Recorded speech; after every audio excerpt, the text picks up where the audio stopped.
अस्सलाम वालेकुम, हादियाज़ किचन में वेलकम कहते हैं। आज हम बनाएंगे आलू का पराठा। तो चलते हैं रेसिपी की तरफ। सबसे पहले लेंगे 1 किलो आलू, 1 चम्मच नमक, हस्बे ज़ायका मिर्च, टमाटर, हरी मिर्च और हरा धनिया।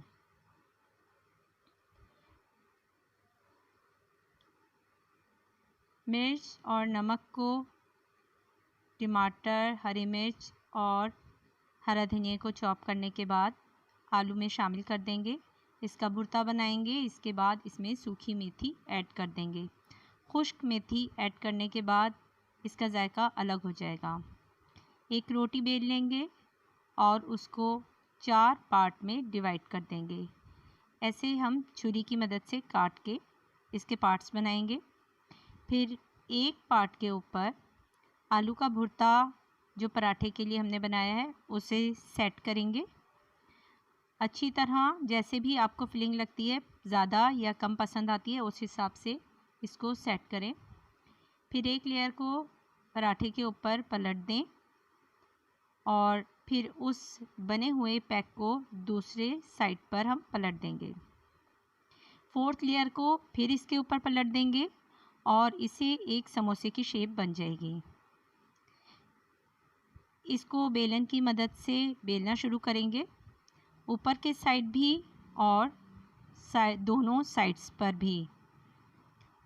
इस तरह बेलकर इसे हम बड़ा कर लेंगे ताकि पराठे जैसी शेप आ जाए। बच्चों के लिए इंतहाई पसंदीदा शेप होती है। बच्चे डिफरेंट किस्म की शेप्स में पराठे खाना ज़्यादा पसंद करते हैं, तो ज़रूर ट्राई करें। घी की मदद से अब हम इसे फ्राई करेंगे।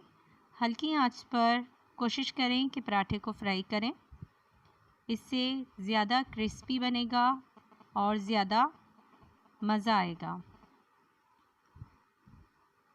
पराठे को अलट पलट करने के बाद देख लें, अब ये हमारा पराठा तैयार हो गया है और इंशाल्लाह आप खाएंगे तो बहुत अच्छा लगेगा, पसंद आएगा, बच्चों को भी बहुत पसंद आएगा। तो चैनल को लाइक एंड सब्सक्राइब करना मत भूलिएगा। अल्लाह हाफ़िज़।